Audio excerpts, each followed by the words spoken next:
só Jesus e os discípulos dentro do barco. Tinha outras pessoas acompanhando ele.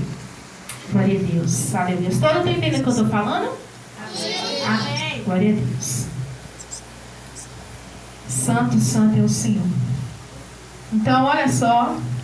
E assim, como eles estavam, outros no barco também, que os acompanhavam. E levantou-se um forte vendaval, ou um forte vento, em outras traduções.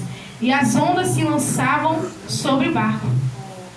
Aí começa uma situação.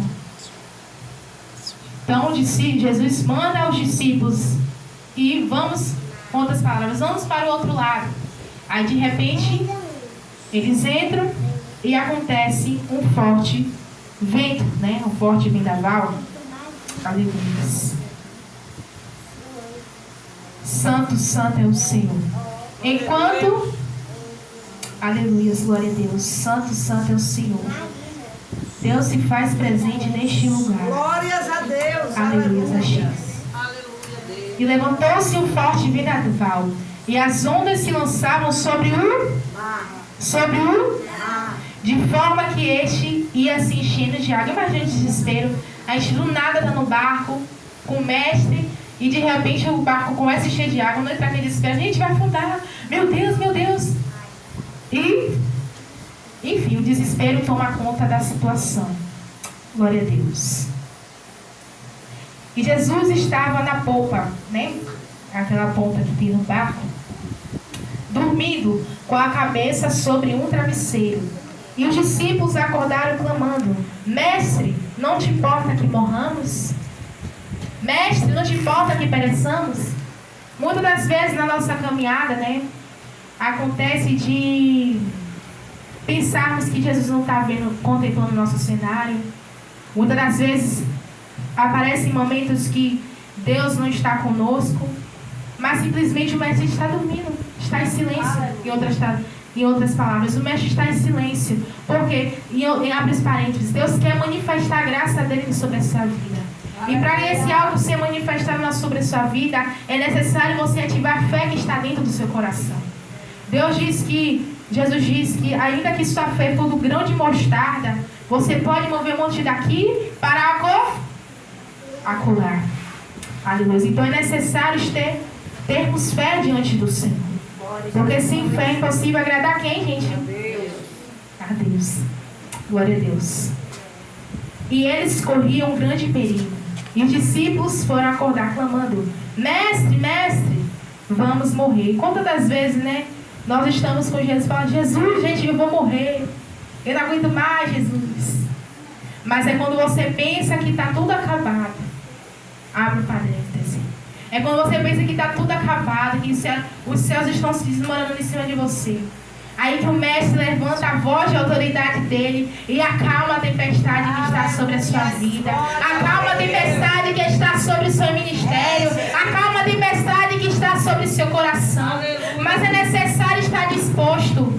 Talvez eles estavam com medo, muito medo. Mas eu sinto que dentro do coração deles eles tinham fé.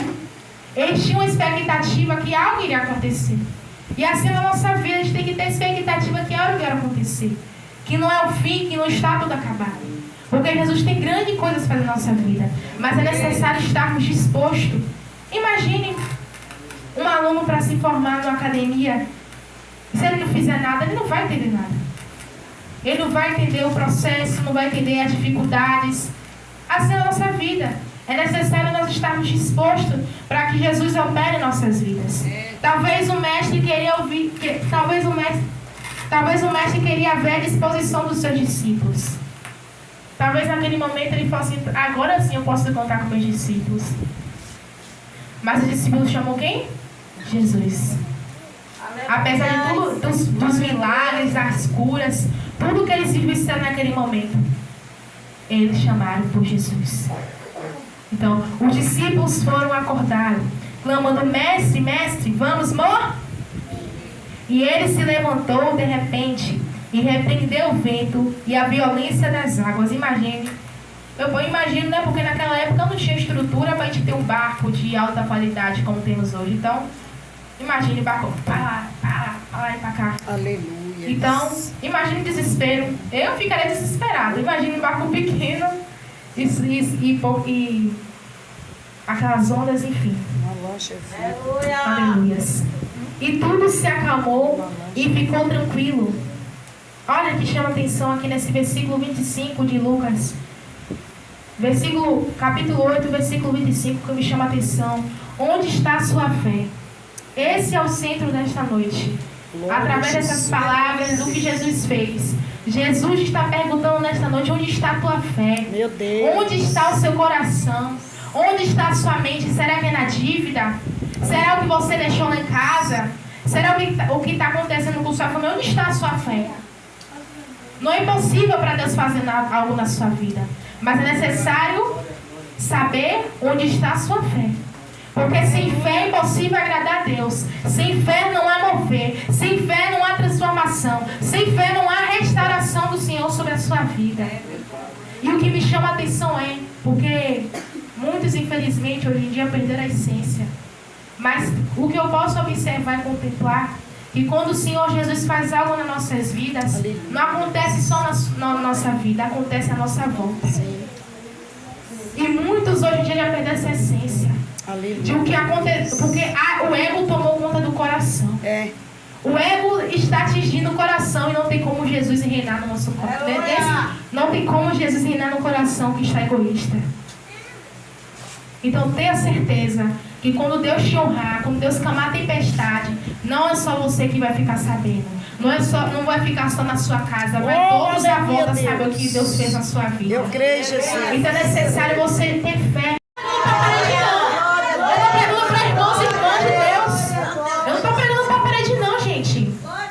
Interage, porque quando você adora, Deus visando na sua casa. E quando você adora, Deus te moldando, ó, vem aqui minha filha, tá faltando isso aqui, peraí que eu deposito. Não, minha filha, tá faltando, peraí que eu coloco, ó, eu tô mandando do céu pra você. Mas pra isso você tem que se disponibilizar. Você não entra simplesmente nesse culto pra ficar calado. Deus conta com a tua presença, Deus conta com teu glória, Deus conta com teu aleluia. Mas para se Deus se manifestar, é necessário você abrir a tua boca. Manifesta a fé que está dentro do teu coração. Glórias a Deus. Oh, aleluia. Assim como aquela mulher de fluxo de sangue, Deus está ministrando de novo, meu Deus. Jesus. Assim como aquela mulher do fluxo de sangue. Talvez ela podia estar fedendo. Talvez ela podia estar descabelada, desarrumada. Quem sabe só Jesus naquele dia. Mas ela não se ligou para o que a multidão disse a ela. Ela não se ligou. Sai daqui, mulher. Sai daqui, o mestre não tem nada para você, não. Talvez alguém que falou assim para ela. Mas ela não ligou. Ela escolheu a boa parte. Porque a qual dela não será tirada. Então toca no mestre, querido. Apesar de você estar se arrastando, apesar de você estar sem forças, o exército de Jesus conta com você. Os céus contam com a tua presença. E naquele grande dia ele vai, olha só o que foi que Maria fez, o que foi que Miguel fez, me permita, o que foi que Gabi fez, o que foi que Júlia fez, e assim sucessivamente. Nada que Deus faz é em vão. Nada que Deus permite nas nossas vidas é em vão. Não se esqueça que tudo tem um propósito. Assim como o propósito de acalmar a tempestade, Deus tem um propósito de cura, Deus tem propósito de restauração, Deus tem propósito de renovo, Deus tem vários propósitos. Não é só um. Não esqueça, Jesus não é limitado. Deus não é limitado. Muitas vezes falam assim, não, Deus não pode fazer. Deus pode fazer sim.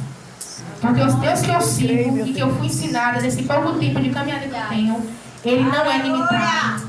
Ele não se limita para a multidão. Sabe por quê? Se tiver um disposto, Deus diz, ó, venha meu filho. Venha minha filha, ó, eu vou te usar. Ninguém quer ir não? Ninguém quer estar na brecha não? Então eu te uso. Eu te uso, eu te capacito. Então assim, como esse episódio que aconteceu, Jesus acalmando a tempestade, Deus quer fazer outras coisas na sua vida. Além do que esteja talvez aqui nesse livro, nesse versículo. Deus quer fazer muito mais. Agora faz me lembrar, sabe o quê? Eu sei o pensamento que tenho sobre Eita, meu Deus. Pensamentos de paz e não de morte. Pensamentos de paz e não de morte. Aleluia. Oh, querido, se capacita. forças, para ser capacitado. Se disponibilize ao Senhor. Porque Deus só precisa de um disposto para fazer o sobrenatural dele. Aleluia. Santo, santo é o Senhor. Olha só o que diz aqui em Salmos 37, versículo 23 e 24. O Senhor firma os passos de um homem, quando a conduta deste o agrada. Ainda que tropece, o tropeço pode simbolizar o pecado. Ainda que o pecado venha, não cairá, pois o Senhor o toma pela mão. Só não pegou, foi? Porque o Senhor toma pela mão. Aleluia. O Senhor te toma pela mão. Vem cá, Faustina, rapidinho. Aleluia. Vem cá. Me permita, minha irmã. Oração. Com essa pergunta na sua mente: onde está a sua fé? Onde está seu coração?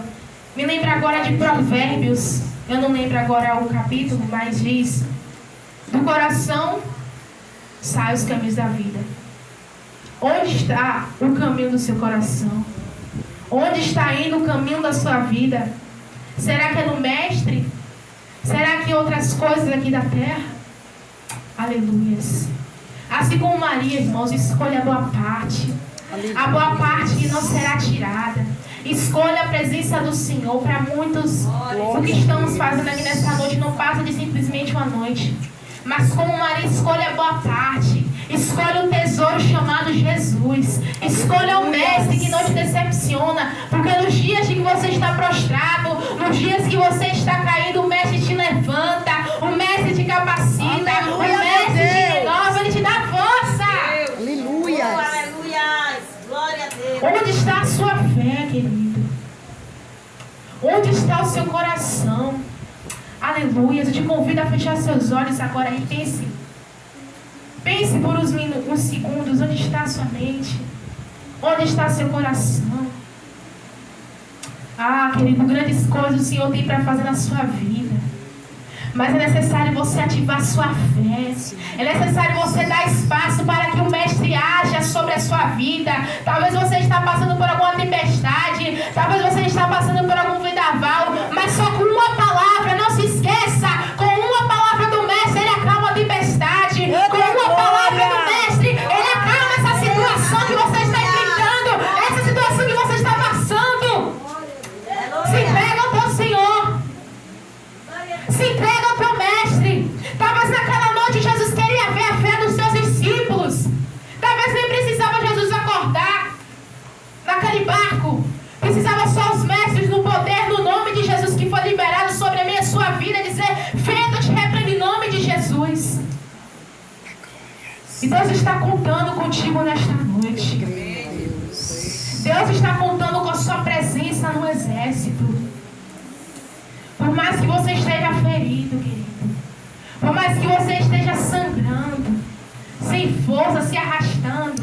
Para muitos sorrindo, não está acontecendo nada não, mas por dentro Deus contempla o teu coração. Não se esqueça disso.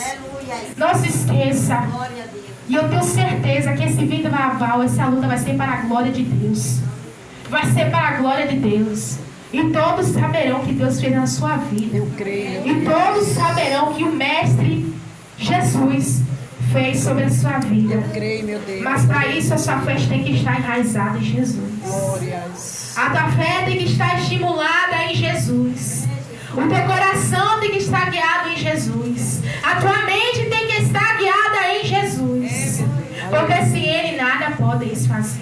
É assim mesmo. Sem Ele nada podereis fazer. Pode até fazer, mas com Ele talvez não fique. Pode até estar com medo,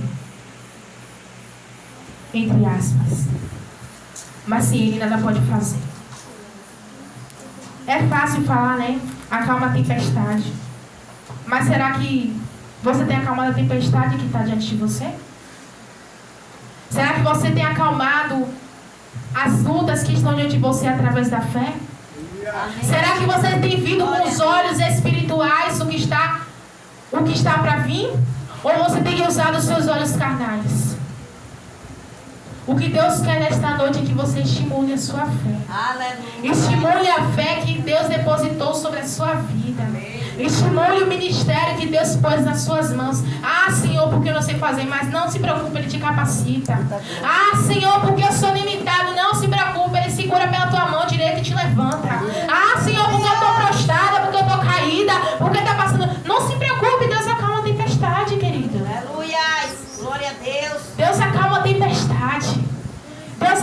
adversidades. Mas sabe por que essas coisas vêm? Para que sejamos participantes das lutas de Cristo. De alguma forma, nós temos um preço a pagar. O valor de uma alma, né, como o pastor Glório falou aqui, é insubstituível. Imagine um preço por muitas almas que Jesus pagou naquela cruz. Imagine. Uma alma só é insubstituível. O preço é muito alto. Imagine o tanto de gente que vive nesse mundo aqui. São muitas pessoas. São muitas pessoas. E Jesus, através da fé, quer acalmar a tempestade da sua vida. Jesus quer acalmar a tempestade que talvez esteja no seu ministério. A tempestade talvez que esteja no seu coração. A tempestade que talvez esteja na sua mente. A tempestade talvez que esteja na guerra com o vizinho. Deus está querendo acalmar essa tempestade. Mas é necessário você ver com os olhos da fé. Não com os olhos carnais. Porque os olhos carnais de nada adianta. A fé estimula o sobrenatural de Deus acontecer.